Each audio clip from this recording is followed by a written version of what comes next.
Halo semuanya, selamat datang kembali di Satya Siniar bersama gua Aufa di sini. Terlihat beda bukan?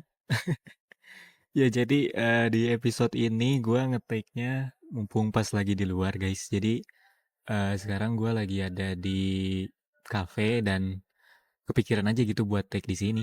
Jadi sebenarnya di episode ini gua mau membahas sesuatu yang kayaknya di zaman sekarang tuh lagi banyak banget orang yang aware terhadap ini gitu.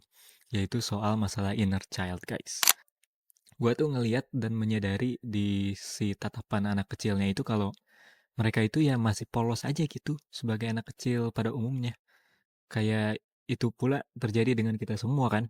Maksudnya kayak kita terlahir sebagai manusia ketika kita kecil tuh ya kita polos aja gitu. Kita gak tahu apa-apa. Kita pas kita kecil tuh yang pengen kita tahu adalah di dunia ini tuh isinya apa sih, di dunia yang kita tinggali itu apa sebenarnya kan. Karena gua ngerasa kalau kita menunjukkan sikap yang tidak baik kepada anak kecil yang masih polos itu bisa menjadi luka yang menempel di dalam mereka ketika mereka tumbuh dewasa nanti gitu. Kayak kalau kita gak suka sama anak kecil nih terus kita memperlihatkan itu ke anak kecilnya itu, kita kan gak tahu impactnya ke depan untuk dia kayak gimana kan.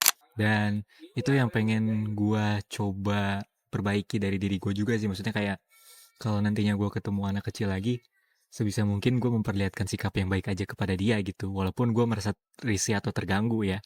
Karena kan gue nggak tahu impactnya kepada dia kalau gue memperlihatkan sikap yang buruk ke dia itu seperti apa nanti ketika dia besar.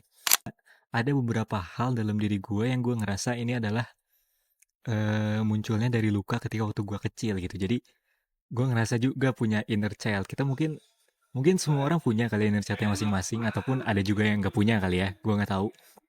Tapi intinya kan kita tumbuh sebagai manusia, manusia dewasa gitu dari hal-hal yang kita lalui pas kita kecil kan. Jadi itu nempel di kita pastinya secara gak langsung, secara tanpa kita sadari. It's kinda sucks guys ketika you grow up gitu, but there is still a little kid inside you yang masih kayak berteriak gitu maksudnya untuk menyembuhkan lukanya. Itu gak enak banget rasanya.